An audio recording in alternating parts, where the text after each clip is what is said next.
منبر پر تشریف لے جا رہے تھے۔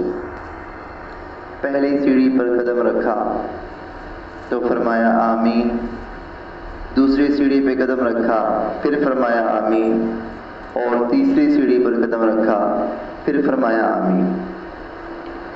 حضور صلی اللہ علیہ وسلم نے خطبہ ارشاد فرمایا اور بعد میں پھر صحابہ کرام رضی اللہ تعالیٰ عنہم نے عرض کیا کہ یا رسول اللہ صلی اللہ علیہ وسلم، آج آپ نے ایسا کام کیا کہ عام طور پہ آپ ایسا نہیں کرتے۔ حضور صلی اللہ علیہ وسلم نے فرمایا کہ میرے پاس جبرائیل امین آئے تھے۔ جب میں نے پہلی سیڑھی پر قدم رکھا تو مجھے کہہ رہے تھے کہ اس شخص کی ناک خاک آلود ہو جائے۔ یہ عربی کا محاورہ ہے جس کا مطلب یہ ہے کہ وہ شخص تباہ و برباد ہو جائے، اس شخص کی ناک خاک آلود ہو جائے کہ جس کی والدین دونوں یا ان میں سے کوئی ایک بڑھاپے کی حالت میں اس کے پاس ہوں اور وہ ان کی خدمت کر کے جنت حاصل نہ کر سکے۔ حضور صلی اللہ علیہ وسلم نے فرمایا آمین۔ جب دوسری سیڑھی پر قدم رکھا تو حضرت جبرائیل کہنے لگے کہ اس شخص کی بھی ناک خاک آلود ہو جائے کہ جس کے سامنے آپ صلی اللہ علیہ وسلم کا نام لیا جائے اور وہ آپ پر درود نہ بھیجے۔ آپ صلی اللہ علیہ وسلم نے فرمایا آمین۔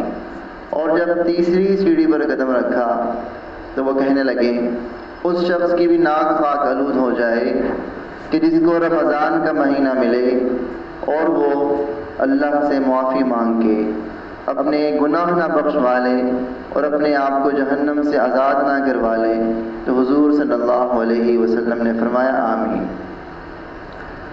اب کہنے والے تمام فرشتوں کے سردار، آمین کہنے والے تمام پیغمبروں کے سردار، اور جس جگہ یہ بات چیت ہو رہی ہے وہ تمام مسجدوں کے سردار، تو کیسے ہو سکتا ہے کہ یہ بات پوری نہ ہو؟ ہمیں والدین کی خدمت بھی کرنی چاہیے۔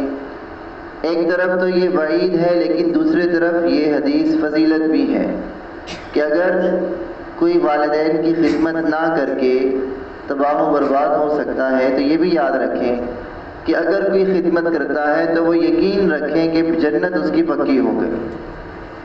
اسی طرح اگر حضور صلی اللہ علیہ وسلم کا نام سن کر ہم درود شریف نہیں پڑھتے تو وعید ہے، اور اگر ہم پڑھتے ہیں تو یہ یقین رکھیں کہ ہمارے سارے کام بن جائیں گے اور اللہ کی رحمتیں ہم پہ نازل ہوں گی۔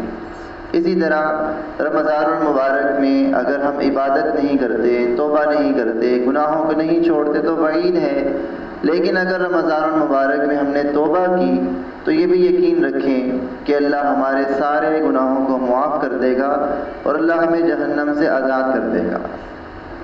اب رمضان المبارک کی کچھ گھڑیاں باقی ہیں، قیمتی لمحات ہیں، ہمیں زیادہ سے زیادہ عبادات کرنی چاہیے اور خاص طور پر دعائیں کرنی چاہیے۔ عام طور پہ ہم یہ سمجھتے ہیں کہ ہم جب ساری عبادتیں کر لیں تو آخر میں دعا کرنی ہوتی ہے، تو یاد رکھیں یہ سوچنا غلط ہے کیونکہ دعا خود ایک عبادت ہے۔ حدیث میں آتا ہے کہ الدعاء هو العبادہ، کہ دعا کرنا خود ایک عبادت ہے، تو زیادہ سے زیادہ دعائیں کریں۔ اور بعض دفعہ ایسا ہوتا ہے کہ ہمیں کوئی چیز چاہیے ہوتی ہے، ہم اس کے مطابق اس کے لیے دعا کر رہے ہوتے ہیں۔ یاد رکھیں کہ جب بھی دعا کریں تو اللہ سے مانگے اللہ کے خزانوں کے مطابق، اپنی سوچ کے مطابق نہیں، اور اللہ سے سب سے زیادہ مانگے آخرت، کیونکہ آخرت کی زندگی دنیا کی زندگی کے مقابلے میں بہت بڑی اور ہمیشہ رہنے والی ہے۔ دنیا کی زندگی 100 سال بھی گزار لیں تب بھی عارضی ہے، تب بھی کم ہے، تو دنیا بھی مانگے لیکن آخرت بھی ضرور مانگے، اور صرف اپنے لیے نہ مانگے، سب کے لیے مانگے، پوری امت کے لیے دعا مانگے۔ جب ایک انسان اوروں کے لیے دعا مانگتا ہے تو اللہ اس کے اپنے کام بھی کر دیتا ہے، تو اس لیے جو قبولیت کے وقت ہیں اس میں زیادہ سے زیادہ دعائیں مانگیں۔ ایک حدیث میں آتا ہے حضور صلی اللہ علیہ وسلم نے فرمایا کہ افضل دعا استغفار ہے۔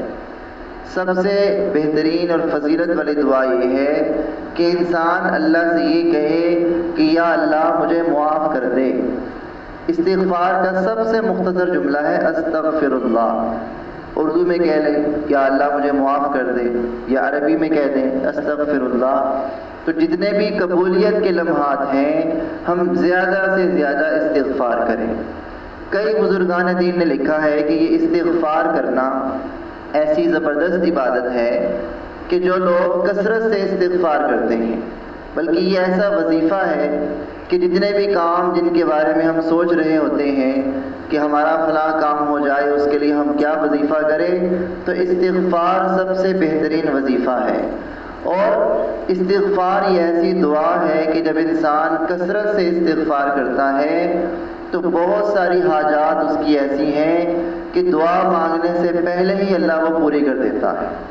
یعنی دعا کرنے سے پہلے ہی اللہ حاجت پوری کر دیتا ہے، دعا مانگنے کی نوبت ہی نہیں آتی۔ تو اس لیے جو قبولیت کے لمحات ہیں ان میں زیادہ سے زیادہ استغفار کریں، اللہ سے معافی مانگیں۔ اگر کوئی گناہ نہیں ہے، توبہ کر لی ہے، پھر بھی استغفار کریں۔ حضور اکرم صلی اللہ علیہ وسلم کے بارے میں آتا ہے کہ آپ روزانہ 70 سے زیادہ مرتبہ استغفار کرتے، حالانکہ آپ صلی اللہ علیہ وسلم کا تو کوئی گناہ ہے ہی نہیں، اللہ نے تو آپ کے لیے جنت لکھ دی ہے۔ حضرت عائشہ رضی اللہ تعالیٰ عنہ حضور صلی اللہ علیہ وسلم سے کہا کرتی تھی کہ اللہ نے آپ کے لیے جنت لکھ دی، پھر بھی آپ اتنی مشقت کیوں کرتے ہیں؟ تو حضور صلی اللہ علیہ وسلم فرماتے ہیں کہ کیا میں اپنے اللہ کا شکر گزار بندہ نہ بنوں؟ تو اس لیے ہمیں یہ جو رمضان کا قبولیت کا وقت ہے تھوڑا سا رہ گیا ہے، اس کو غنیمت سمجھ کے زیادہ سے زیادہ عبادات کریں، خاص طور پہ دعائیں کریں، پوری امت مسلمہ کے لیے دعائیں کریں۔ دنیا تو مانگتے ہی ہیں، آخرت میں مانگیں۔ اللہ تعالیٰ ہم سب کی دعائیں بھی قبول فرمائیں، اور اللہ تعالیٰ ہم سب کو رمضان المبارک کے علاوہ بھی پورے 12 مہینے اپنے حبیب صلی اللہ علیہ وسلم کے نقش قدم پر چلنے کی توفیق عطا فرمائے۔